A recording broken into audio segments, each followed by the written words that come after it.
Je voudrais vous dire mon plaisir d'être avec vous ce soir. Et surtout vous remercier de votre présence car elle traduit aussi ce que signifie être engagé. Et c'est un mot qui nous caractérise et sur lequel nous allons revenir souvent au cours de cette soirée. Être engagé, c'est tout simplement se sentir concerné au point de consacrer du temps pour agir en faveur de ce à quoi on croit. Dans quelques instants, nous allons accueillir Daniel Salenk. Daniel, c'est avant tout un homme entier, aux convictions sincères et affirmées. C'est pour moi, qui le côtoie au quotidien, un véritable ami, franc, loyal et dévoué. Daniel, c'est un artisan passionné, exigeant, porté par le goût du travail bien fait. Mais pas seulement parce que c'est aussi un chef d'entreprise, volontaire, dynamique, pour qui les mots responsabilité et emploi ont du sens.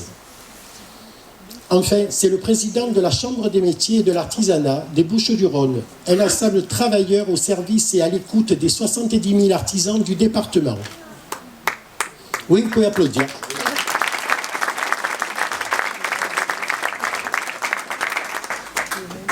Alors, à l'heure où il pourrait tout simplement se satisfaire du chemin accompli, on peut se demander ce qui le motive encore et toujours.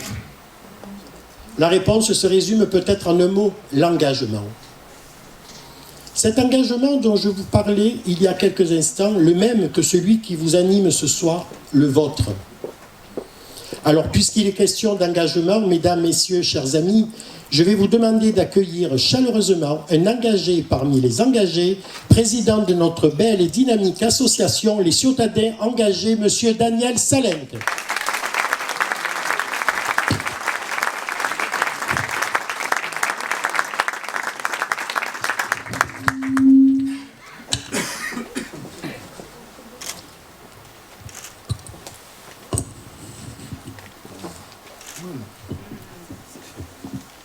On est bien là? Oui, on est bien.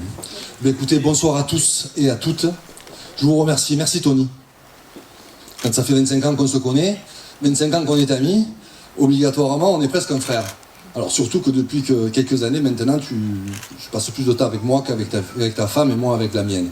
Donc, écoute, on fait comme on peut, mais en tout cas, on se dispute un peu, mais on s'aime beaucoup. Hein, et merci beaucoup.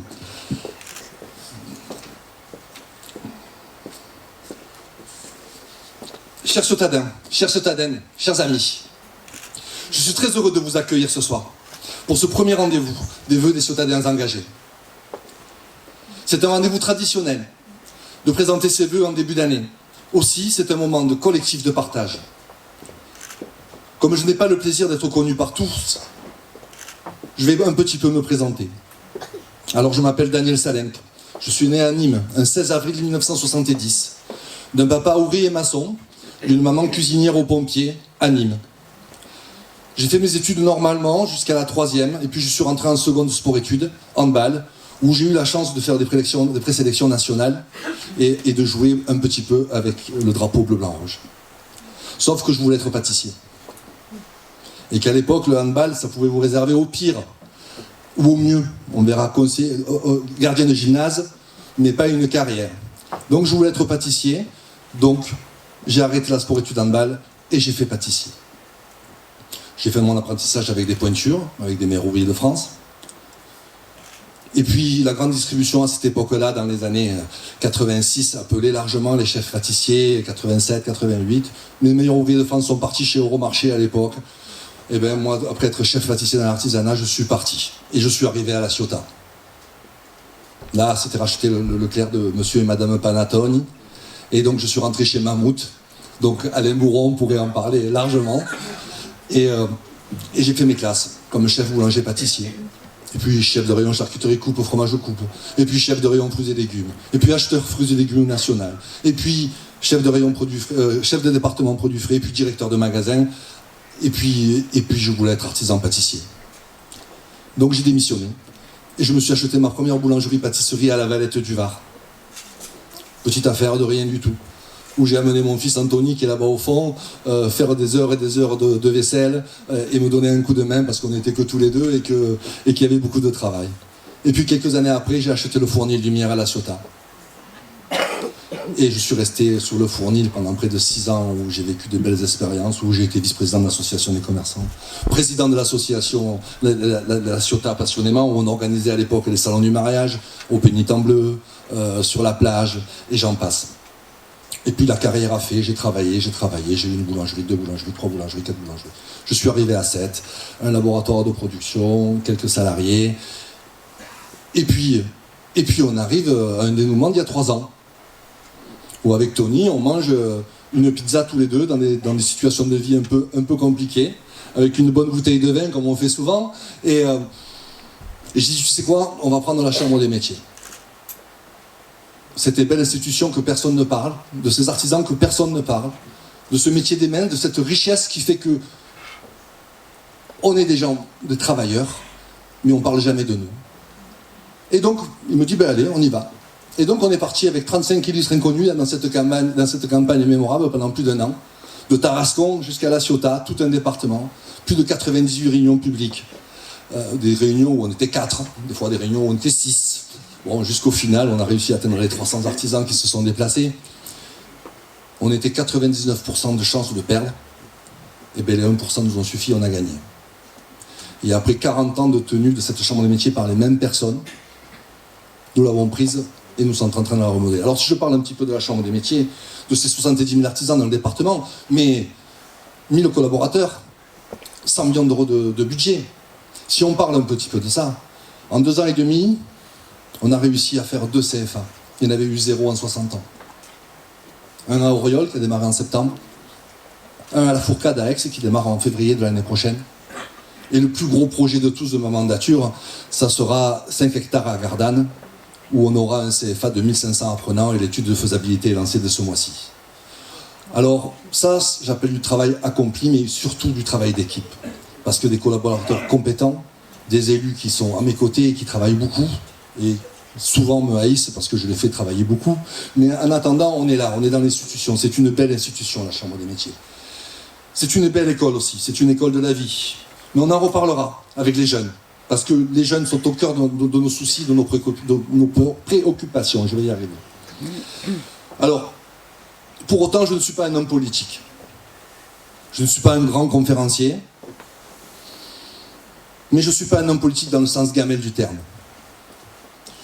Je ne cherche pas un poste de plus, je ne cherche pas à faire de la politique nourricière, mais bien de la politique utile au sens littéral du terme. La vie de la cité. La vie de la cité. Alors il y a 6 mois, avec une équipe de 12 passionnés, de 12 formidables passionnés, nous avons décidé de créer une association. L'association des Ciotadens engagés, ACE. Tout un programme, des vitamines. Nous sommes maintenant plus de 130. Tous issus de la société civile. Notre souhait est de créer un espace de réflexion indépendant, sans parti pris, sans élaborer des propositions, des projets concrets, dans le but d'améliorer le quotidien des Ciotadennes et des Ciotadens.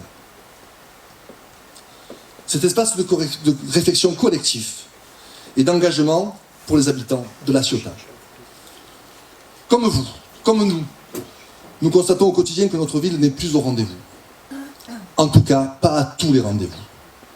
Alors, la circulation est de plus en plus difficile, l'urbanisme est effréné, la sécurité peut être des fois assaillante. Ce sont tous ces sujets quotidiens que nous souhaitons traiter dans notre laboratoire d'idées participatif, ouvert à toutes et à tous. C'est vous, c'est nous, d'être mobilisés pour améliorer notre devenir. Nous croyons au collectif. Nous ne croyons pas à la personne unique qui va sauver tout le monde. Nous croyons au collectif. Nous croyons à la démarche participative pour faire émerger des idées. Nous croyons à de vrais projets concrets pour notre ville. L'ACE, Association des Ciotadens engagés, se propose d'élaborer et de diffuser des propositions concrètes sur la transformation de la ville et d'apporter des solutions pour améliorer la vie des Ciotadens, journalièrement. L'ACE se veut participative. Elle respecte les valeurs, les croyances, les cultures de chacun. Nous avons défini un code d'éthique, un code d'engagement, dans le but de permettre à chacun de ses membres d'établir des relations respectueuses, bienveillantes et transparentes. Ici, nous ne sommes pas dans l'entre-soi. Ici, Ce n'est pas l'intelligence artificielle qui va élaborer nos projets. C'est vous, c'est nous tous. C'est donc un centre de réflexion participatif où les idées,